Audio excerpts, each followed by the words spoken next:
Bismillahirrahmanirrahim. Wala ta'kulu amwalakum bainakum bil batil. Maksudnya, dan janganlah kamu makan, yakni mengambil harta orang lain di antara kamu dengan jalan yang batil, yakni tidak benar atau haram. Surah Al-Baqarah ayat 188.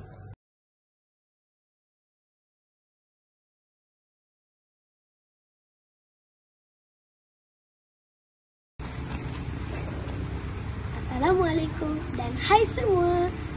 Kita semua tahu rasuah ini bukan sekadar mengambil duit haram, tapi merosakkan kepercayaan kita, maruah kita dan masa depan negara. Tua tapi hianat amanah rakyat, jadi pekerja tapi curi hak orang lain. Ibu saya selalu pesan, kalau nak hidup tenang, jangan ambil hak orang lain. Walaupun orang lain tak nampak, tapi Allah nampak.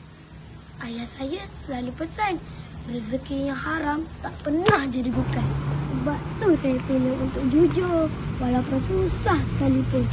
Lebih baik susah sekarang daripada menyesal kemudian.